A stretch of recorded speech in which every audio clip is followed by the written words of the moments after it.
ਸਨਾਂ ਵਿੱਚ ਗਾਵੀਂ, ਉਹਦੇ ਝੰਡੇ ਨੂੰ ਲਹਿਰਾਵੀਂ। ਉਹਦੀ ਹਮਦ ਸਨਾਂ ਵਿੱਚ ਗਾਵੀਂ, ਉਹਦੇ ਝੰਡੇ ਨੂੰ ਲਹਿਰਾਵੀਂ। ਜੇ ਬੋਲੀ ਨਾ सुनो, आज आज आज ऐसा नहीं चलेगा। मैंने कहा स्वर्ग हिलाना है, और जो कुछ शैतान ने रोका है आज वो माफी मांग के छोड़ के जाएगा। आप सुनो, शैतान ने आपको बेस्ट शॉट दिया था कि नहीं? उसको अपना आज बेस्ट शॉट देना है। आज बेहोश करने वाला मुक्का देना है शैतान को। और जितनी बीमारियां उसने आपको दी हैं गिरने वाली यीशु मसीह के नाम में, और गिरे यीशु मसीह के नाम में। और आमीन, ऊंचा ब्लेसिंग ऊंची। कई बार आपको टेस्टिमनी को बुलवाने की जरूरत नहीं, उसके आंसू बताते हैं वो कहां से निकला है। हाँ, तो टेस्टिमनी कई बार बोलती भी नहीं लेकिन सब कुछ बयान कर जाती। आप ऐसी गवाहियां खरीद नहीं सकते हो। हाँ, आंसू नहीं खरीद सकते हो। तारीफ करो जोर से।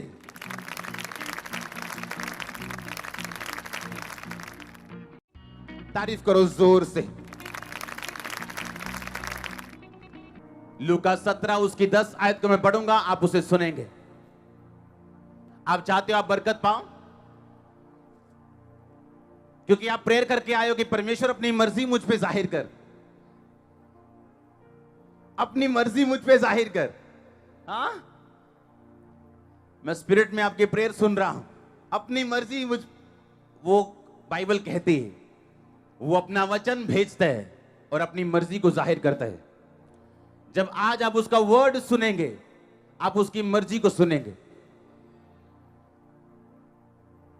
जब तक एक बच्चा छोटा रोता नहीं, मां भी उसको दूध नहीं देती, उसको मालूम है अभी भूखा नहीं है। क्योंकि जब जब वो भूखा होता है वो रोता है और रो के अपनी चीजों को बताता है।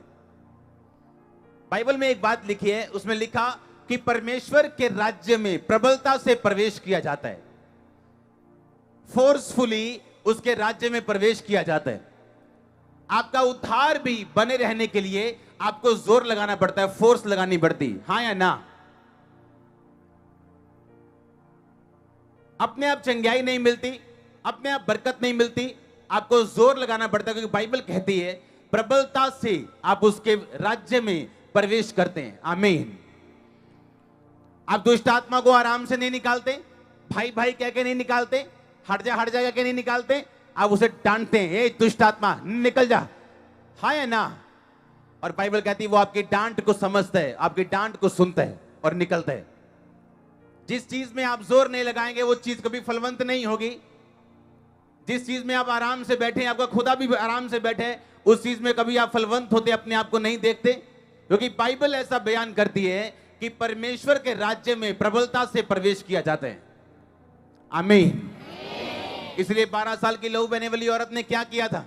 वो अपने घर में नहीं बैठी रही कि काश प्रभु यीशु मसीह यहां से निकल जाए, कहीं ऐसा हो जाए कि जब वो मेरे शहर में आएगा तब मैं देखूंगी, निकल जाऊंगी, क्योंकि मैं चल नहीं सकती हूं ना, मेरे को रोग है ना। काश मैं चल सकती होती, क्योंकि अब मेरे पास पैसा भी नहीं है, ट्रांसपोर्ट भी नहीं है, पैसे देने के लिए बस का किराया, गधे का किराया भी नहीं है, तब बसें नहीं होती थी। तो बाइबल कहती है उसने प्रबलता से परमेश्वर के राज्य में प्रवेश किया। कैसे? उसने कहा मैं जाऊंगी और यीशु मसीह के पलड़े को छूऊंगी। जबकि उसे छूना आम बंदे के लिए मुश्किल था, तो एक बीमार बंदे के लिए तो असंभव की तरह था। पर बाइबल कहती वो गई और परमेश्वर को छुआ। हाँ या ना? हर चीज का एक प्राइस है, हर चीज का एक मूल्य है। जो महंगी है, जो अच्छी, उसका एक मूल्य आपको देना पड़ता है। यहां तक कि इस चर्च में आने का मूल्य भी आपने दिया होगा। आपने काम छोड़े होंगे आज, हाँ, जल्दी छुट्टी की होगी, कई तरह की बातें सुनी होंगी, फिर आप यहां पे पहुंचे हो और परमेश्वर आपका आदर करेगा। क्योंकि जो उत्तम चीजें हैं उन्हें लेना आसान नहीं, उनके लिए आपको मूल्य अदा करना पड़ता है। आमीन। इसलिए मैं कहता हूं जीवित चर्चों में जाओ, जहां जहां गवाहियां होती हो, जहां जहां काम होते हो, वचन होता हो, प्रचार होता हो, यीशु मसीह का डर मानना सिखाया जाता हो, वो चर्चे चाहे दूर हो चाहे नजदीक हो। क्योंकि जिस चीज के लिए आप जोर नहीं लगाएंगे और जिस चीज की वैल्यू आप नहीं समझेंगे, आपकी लाइफ में फिर बरकत नहीं आ सकती। उसमें लिखा प्रबलता से प्रवेश किया जाता है परमेश्वर के राज्य में। कैसे प्रवेश किया जाता है? प्रबलता से प्रवेश किया जाता है। जोर लगा के लिखा, परमेश्वर के राज्य में प्रवेश किया जाता है। तारीफ करो इस गवाही के लिए और परमेश्वर के वचन के लिए। आप तैयार हैं प्रबलता से प्रवेश करने के लिए? आप इमेजिन करो, आप सोचो, प्रार्थना करने के लिए भी आपको जोर लगाना पड़ता है। कई तरह की रुकावटें, दिक्कतों का सामना करना पड़ता है। आप जैसे ही प्रार्थना करना शुरू करेंगे, आपके घर में से ही, आपके बाहर में से, आपके दोस्तों में से कोई ऐसी बात कर देगा आपको डिस्टर्ब करने के लिए। हाँ या ना? क्यों? ऐसा क्यों? क्योंकि शैतान जानता है आप कुछ करने जा रहे हो ऐसा जो उसके राज्य को प्रभावित करेगा। अपने केस के बारे में सोचो, अपनी जिंदगी के बारे में सोचो। जो केस, जो काम आप प्रभु से चाहते हो, उसको सोचो, उसको एक तकड़ी पे रखो और दूसरी तकड़ी पे ये सोचो कि इस काम के लिए जितनी प्रार्थना करनी चाहिए थी, मैंने की है या नहीं की। या मैं एक जीनी की तरह विश कर रहा हूं कि चिराग घिसा, जीनी निकला और बोला मुझे ये चाहिए तो मिल गया। आपका परमेश्वर जीनी नहीं है, वो असली वाला है जो कहता मांगो तो दिया, ढूंढो तो तुम, खटखटाओ तो तुम्हारे लिए। क्योंकि जो कोई मांगता है उसे, जो कोई ढूंढता है वो, जो खटखटाता है उसके लिए खोला जाता है।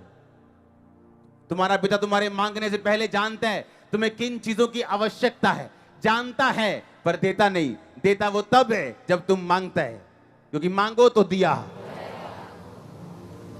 कितनी सिंपल, कितनी पावरफुल टीचिंग है परमेश्वर की। परमेश्वर को पाना मुश्किल नहीं है, आसान भी नहीं है, लेकिन मुश्किल भी नहीं। उसकी टीचिंग ऐसी नहीं है, उसका वचन ऐसा नहीं कि आपके दिमाग के ऊपर से निकल जाए। एक अनपढ़ भी उसे समझ सकता है, एक डॉक्टर भी उसे समझ सकता है। आमीन। उसने कहा अगर तू मेरे राज्य में प्रवेश करना चाहता है तो क्या करना पड़ेगा? प्रबलता से तुझे प्रवेश करना पड़ेगा। प्रेयर करने के लिए, फास्टिंग करने के लिए, बोने के लिए तुझे जोर लगाना पड़ेगा, प्रबलता से प्रवेश करना पड़ेगा मेरे राज्य में आने के लिए। हालेलुया। इसलिए 12 साल वाली वो औरत घर में नहीं बैठी रही। आप जक्कई को जानते हैं। अब जो बाइबल नहीं पढ़ते उनको लगता है किसी मिनिस्टर की बात हो रही। हाँ, मैंने कहा जक्कई को जानते हैं कि नहीं? लिखा वो नाटा था। जब मुझे मालूम हुआ उसे कि परमेश्वर ने यहां से निकलना है आज, तो लिखा वो रास्ते में एक गूलर के पेड़ पे चढ़ गया परमेश्वर को देखने के लिए। बाइबल कहती वो चुंगी लेने वालों का सरदार था, एक मेयर था, मेयर बोल सकते हैं शहर का, एक प्रदेश का वित्त मंत्री बोल सकते हैं। जब उसे मालूम हुआ कि यीशु मसीह ने निकलना है तो उसने अपनी इज्जत की परवाह नहीं की। उसने ये नहीं कहा अरे यार मैं तो इस शहर का मेयर हूं, वित्त मंत्री हूं, मैं तो इस प्रदेश का, अगर किसी पेड़ पे चढ़ जाऊंगा किसी बंदे को, किसी संत को देखने के लिए, लोग मेरी बेइज्जती करेंगे, लोग क्या सोचेंगे, मेरी पोजीशन का क्या होगा।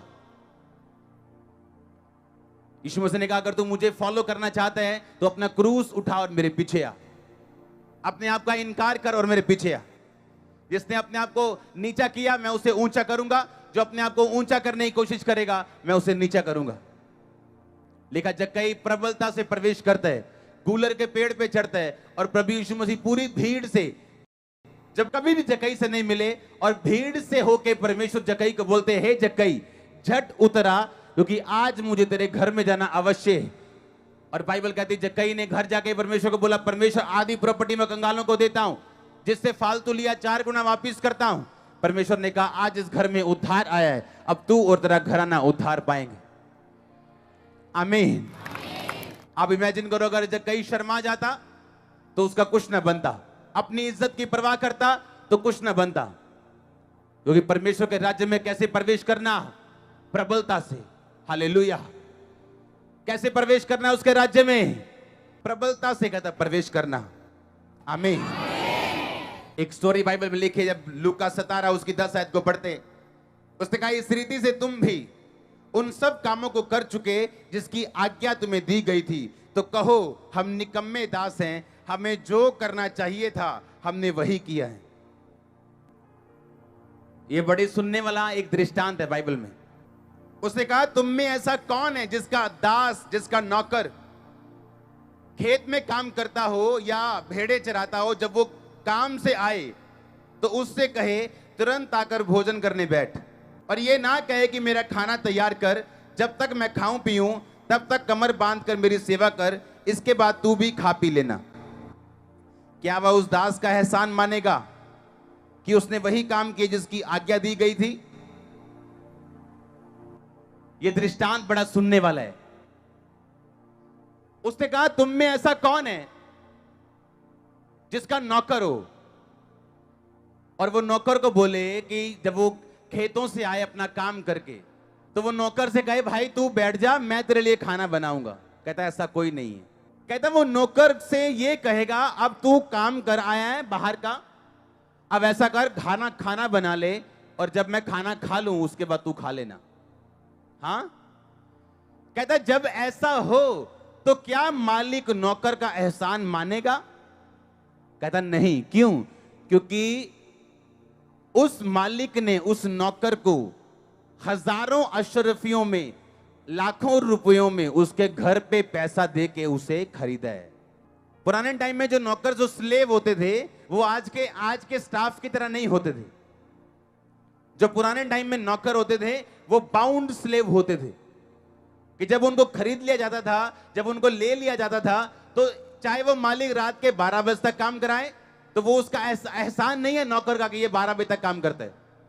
चाहे वो थोड़ा काम करे चाहे ज्यादा करे, मालिक के ऊपर कोई एहसान नहीं, क्योंकि मालिक ने सब पैसा दे के उसको खरीदा है। कितनों को समझ आई इतनी बात?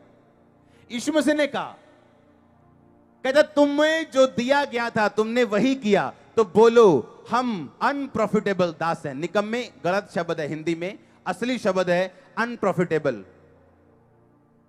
कहने का मतलब यीशु मसीह का यह था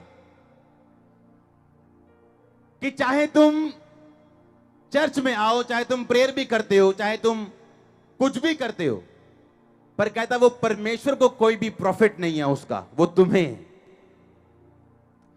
परमेश्वर तुम्हारा एहसान नहीं मानेगा, तुम उसका एहसान मानोगे, चाहे तुम जितनी मर्जी चर्च में या कहीं भी काम करते हो। परमेश्वर यीशु मसीह ने कहा, क्या कहा? उसने आपको आज 2 वचन दिए हैं। पहला क्या? कि जब उसके राज्य में प्रवेश करना तो कैसे करना? प्रबलता से, आराम से कुछ नहीं होगा, फोर्सफुली। दुष्ट आत्मा कैसे निकलेगा? प्रबलता से। उत्तर कैसे आएगा? प्रार्थना, प्रबलता से। 4 घंटे नहीं आया, 5 घंटे, 6 घंटे, 7 घंटे, प्रबलता से।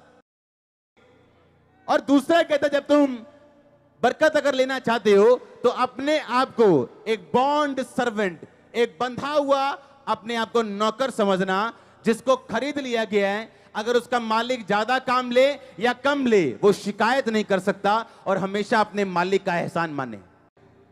आज अगर किसी को चर्च में ड्यूटी दे दो तो एक शेर में पढ़ रहा था, उसमें लिखा था कि गलत फहमियों के सिलसिले ऐसे हैं कि हर ईंट सोचती है कि दीवार उस पर टिकी है। हाँ, हर ईंट ये सोचती है कि दीवार उस पर टिकी है। जो मैं ना वहां दीवार टिक जू थे, तो परमेश्वर कहता है इस ईंट को निकाल। क्या गिरी दीवार? नहीं। दूसरी ईंट ये सोची, निकाल इसको भी, निकाल दिया। क्या गिरी? नहीं। ये वो दीवार है बिना ईंटों के भी खड़ी रह सकती है। तो 2 चीजें आपकी लाइफ में होनी चाहिए। पहला, प्रबलता से प्रवेश करने के लिए आपको फोर्स लगानी पड़ेगी। आमीन। अब आराम से बैठे रहेंगे, अब आराम से बैठे रहेंगे, कुछ नहीं होगा। आप स्वर्ग जाएंगे, हाँ जाएंगे, खुदा बरकत देगा, पर आपकी डेस्टिनी आप हासिल नहीं कर सकते जब तक आपको प्रबलता से उसके राज्य में प्रवेश करना नहीं आता। तो लोग गैदरिंग में बढ़ना चाहते हैं, लोग आशीष में बढ़ना चाहते हैं, फाइनेंशियल बरकत में बढ़ना चाहते हैं। फाइनेंशियल बरकत कभी नहीं आएगी चाहे आप 10 घंटे प्रार्थना करने वाले इंसान हो तो भी, जब तक आप बोने वाले इंसान नहीं। एक पास्टर अपनी टेस्टिमनी दे रहा था, उसकी उम्र 60 साल से ऊपर है। उसने कहा जब मेरे को 350 नायरा मिलते थे, नायरा मतलब नाइजीरिया का ये मनी है, रुपया है, मतलब 70 रुपए इंडिया के, आज से 40-50 साल पहले तभी भी 35 रुपए 35 नायरा वो निकालता था। गरीबी से गरीबी, आपने गरीबी देखी नहीं, इंडिया वालों ने गरीबी नहीं देखी। No no no no no, आपने गरीबी नहीं देखी। इंडिया के लोग गरीब, वैसे गरीब नहीं, जो असली गरीब अगर देखने हैं ना, अफ्रीका में चले जाओ, मिट्टी खाते उधर लोग, मिट्टी की चक्की बना के।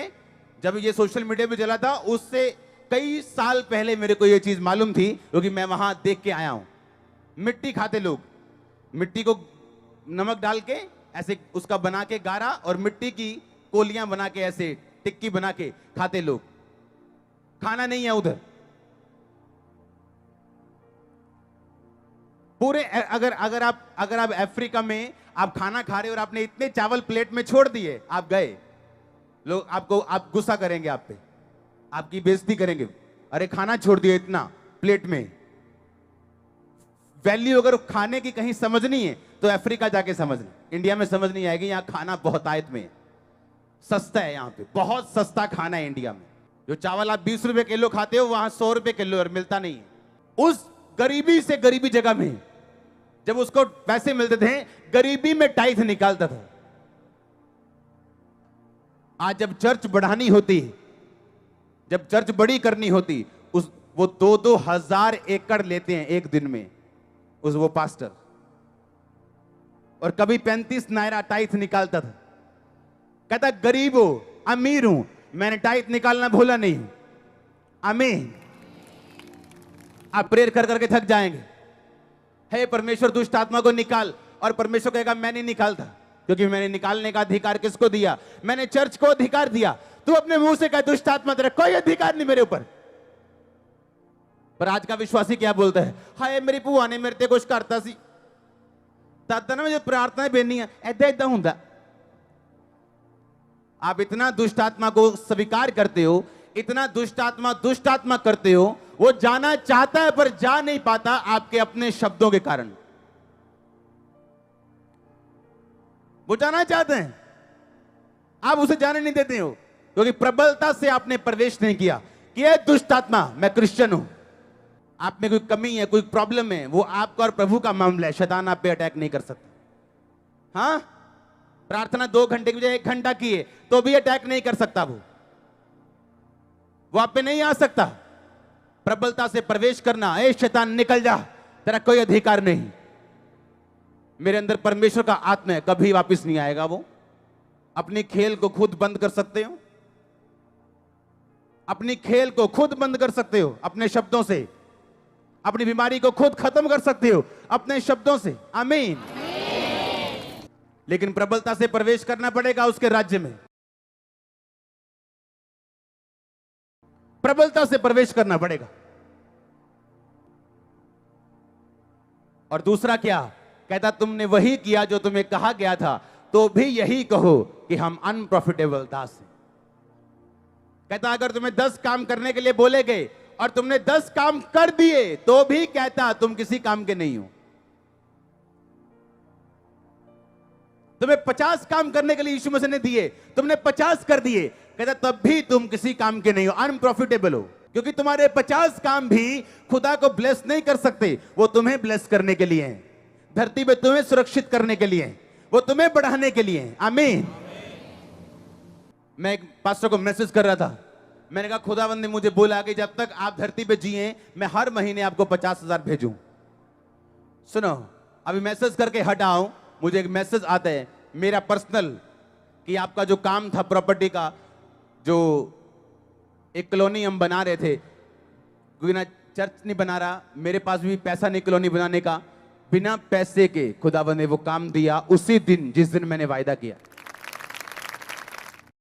अगर मुझे फाइनेंस में बढ़ना है, मुझे जोर लगाना है, मुझे फोर्स लगानी, मेरी प्रेयर से कुछ नहीं होगा, चाहे मेरी प्रेयर जितनी मर्जी अनॉइंटेड है, लेकिन फाइनेंस तभी मेरी लाइफ में होगा अगर मैं फाइनेंस बोऊंगा।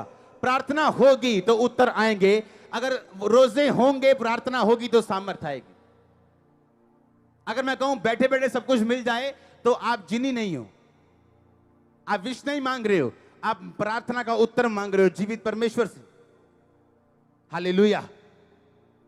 आपको यह बात समझनी है, कि क्या आप परमेश्वर के राज्य में प्रबलता से प्रवेश करना चाहते हो? आपको जोर लगाना है। और दूसरी बात, जो भी आप करें, प्रार्थना करें, बोएं, कुछ भी करें, उसका परमेश्वर को कोई भी फायदा नहीं। किसको फायदा है? आपको। अगर मैंने बोया, किसी का चर्च बनाया, किसी का यहां, किसी का वहां, तो उसका फायदा कहां? मेरी लाइफ में। मेरे रास्ते साफ हो रहे हैं, फाइनेंशियली मुझे बरकत मिल रही, क्योंकि मैं चर्च पे निर्भर नहीं हूं, चर्च से कोई तनख्वाह नहीं लेता, लोगों से ऑफरिंग नहीं लेता अपने लिए। तो परमेश्वर मेरे रास्ते खोलता जब मैं बोता हूं। हालेलुया। क्योंकि उसके राज्य में आपको कैसे प्रवेश करना है? प्रबलता से, जोर लगा के। अपने आप कुछ नहीं होगा। अपनी डेस्टिनी आपको बनानी पड़ेगी, अपनी मंजिल तक आपको खुद जाना पड़ेगा।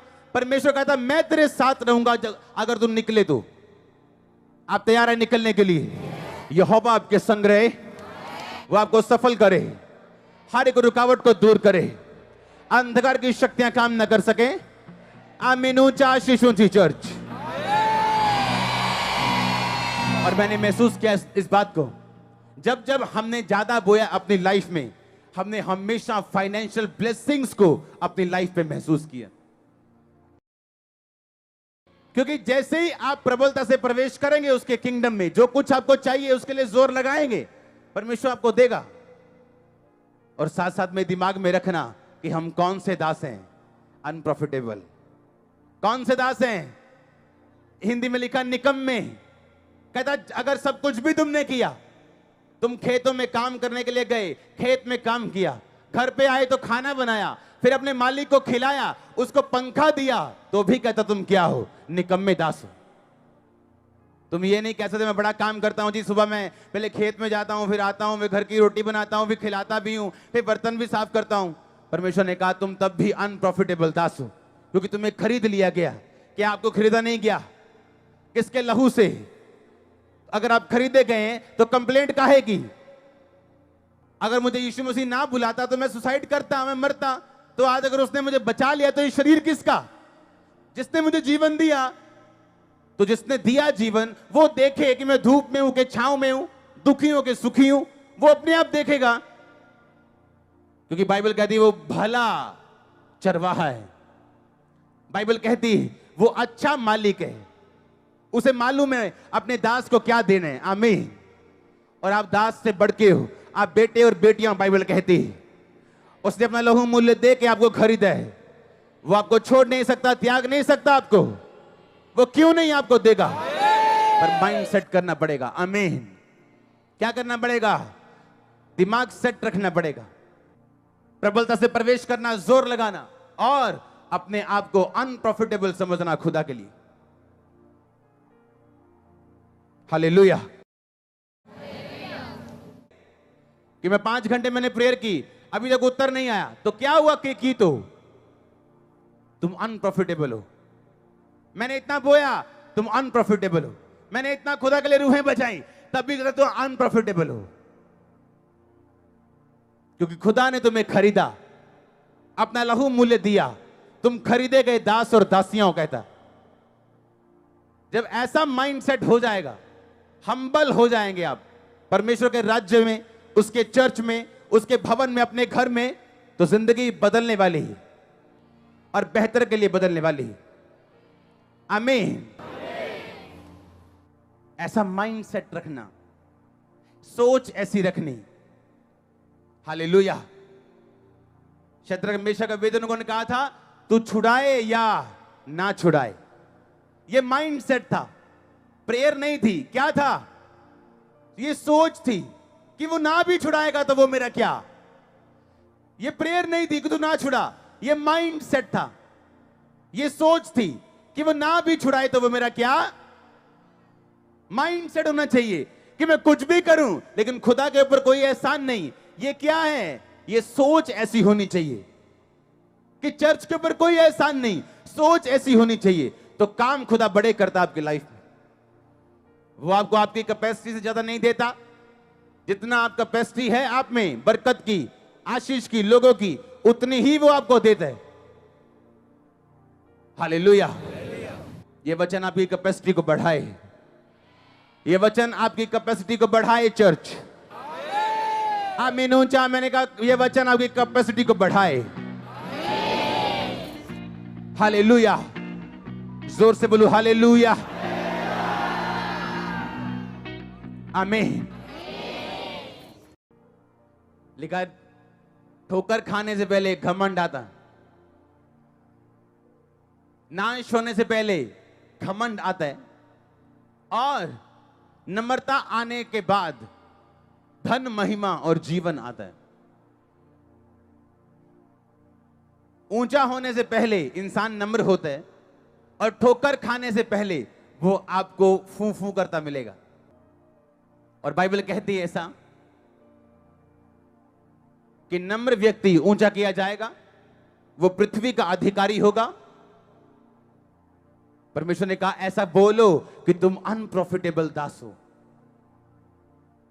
तुम अगर खेत में काम भी करते हो, आगे खाना भी बनाते हो, मालिक को खिलाते भी हो, पंखा भी झलते हो, तो भी तुम अनप्रॉफिटेबल दास हो, क्योंकि तुम्हें खरीद लिया गया। जब पहले मीटिंग होती थी और खामरा चर्च की जब सभाएं होती थी, तो मैं चर्चिस में जब जाता था तो चर्चिस के लोगों के रिएक्शन बड़े कार्टून वाले होते थे। हर बंदा अपनी फूफू में चल रहा होता था।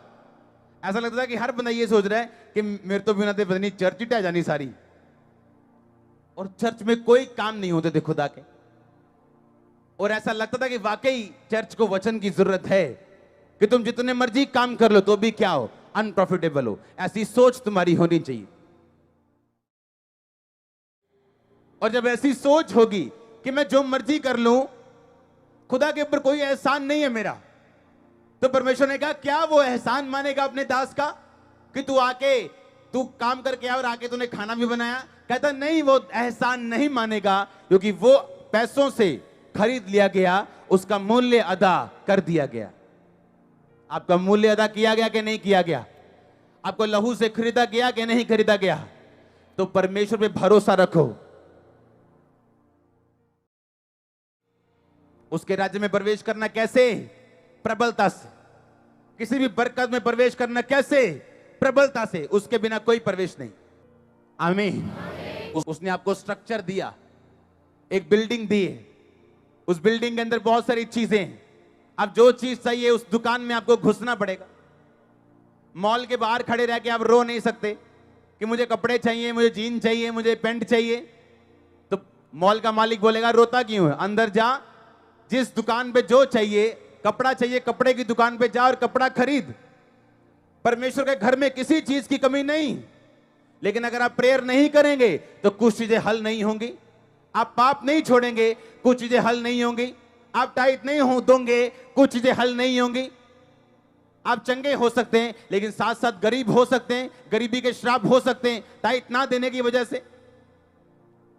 लेकिन जिस चीज को आप मांग रहे हो उस चीज पे आपको काम करना पड़ेगा, हाँ या ना? और बाइबल कहती है उस 12 साल की लोबेरी वाली औरत ने प्रबलता से परमेश्वर के राज्य में प्रवेश किया और परमेश्वर को छुआ, हाँ या ना? सुनो, परमेश्वर के घर में किसी के लिए क्या बोलते वो पक्षपात नहीं। याकूब 49 में भविष्यवाणी हुई, उत्पत्ति 49 में याकूब के बेटों के लिए। उसने कहा यहूदा के गोत्र से व्यवस्था देने वाला कभी भी अलग नहीं होगा। यीशु मसीह ने जो चेला चुना था यहूदा इस्करियोती, जिसने परमेश्वर को पकड़वा दिया था, एक्चुअली में वो चेलों का प्रधान होने के लिए चुना गया था, क्योंकि उसके बाद थैली होती थी पैसों की। तो परमेश्वर ने जानबूझ के उसको पैसों की थैली दी थी कि ये पैसों की थैली जो है किसी खास प्रेरित को दी जाए, बाद में उसे खड़ा किया जाए। उसको एक ड्यूटी मिली थी सिर्फ। लेकिन बाइबल कहती है वो चोर निकला और उसके बाद परमेश्वर ने पतरस को पूछा कि मैं कौन हूं? तो पतरस ने कहा तू जीवते परमेश्वर का पुत्र मसीह है।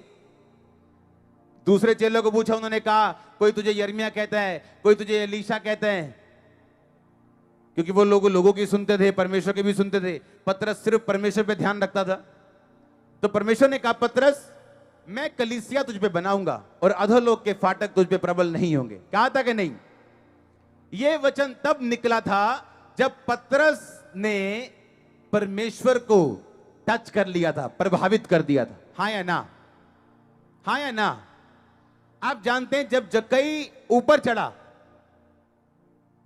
गूलर के पेड़ के ऊपर, तो उसने परमेश्वर को छू लिया, प्रभावित कर दिया।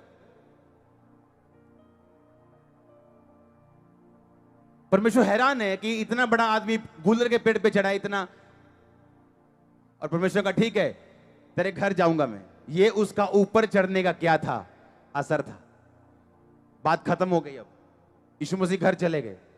जब घर गए यीशु मसीह, तो उसने बोला, जक्कई ने, कहता परमेश्वर मैं मेरे दिल में आया मैं एक और काम करूं, मैं आधी प्रॉपर्टी कंगालों को देता हूं, और जो कुछ मैंने गलती से लोगों का ले लिया, हां, किसी ने ब्याज नहीं दिया, उसको मार कूट दिया, उसका घर ले लिया, कहता मैं 4 गुना वापस करता हूं। किसी का 2.5 मरले का अगर घर लिया, तो 2.5 मरले के उसे 4 घर में कल वापस करूंगा। परमेश्वर ने कहा अब तू और तेरा घराना उद्धार पाएंगे। ये पहले नहीं लिखा। कब लिखा? जब उसने बोया, रिपेंट किया, शब्दों से नहीं, काम से। कितने मेरी बात को समझ रहे हैं? आप अपने माता पिता से प्यार करते हो? शारीरिक माता पिता से प्यार करते हो? आत्मिक माता पिता से प्यार करते हो? इफ्सिया में लिखा, obey your parents in the Lord. In the Lord, प्रभु में अपने माता पिता के क्या करो? अधीन रहो, यानी आपके स्पिरिचुअल पेरेंट्स। निर्गमन में लिखा, अपने माता और पिता का आदर करो, यानी आपके शारीरिक माता और पिता। अगर आप बरकत चाहते हो, अपने माता पिता को गिफ्ट देके देख लो, बरकत आ जाएगी। आप देख लो करके। जाओ मम्मी को गिफ्ट दो, कल जाओ पापा को गिफ्ट दो, आप देखोगे प्रैक्टिकली जो बाइबल के वचन लिखे हैं उनमें कितनी पावर है। मुझे गिफ्ट नहीं चाहिए आपका, मेरे जो गिफ्ट आते तो 1 साल लगता है खोलने में। मुझे कई बार 1 साल बाद चीजें यूज करने वाली नहीं होती। हालेलुया। लेकिन मैं आपको बोल रहा हूं, अपने माता पिता को गिफ्ट दो, गिफ्ट दो उनको। आपको समझ आ जाएगी बाइबल क्यों कहती है अपने माता और पिता का क्या कर। अगर तू लंबे दिन देखना चाहता है, अगर तुम धरती से जल्दी जाना चाहते हो, गालियां निकालो अपने माता पिता को, खुदाबंद उठा लेगा तुम्हें। आप देखना। जक्कई कहता है मैं पेड़ पे चढ़ गया हूं, हाय लोग क्या कहेंगे? कहना चलो छोड़ो, लोका ने की कहना।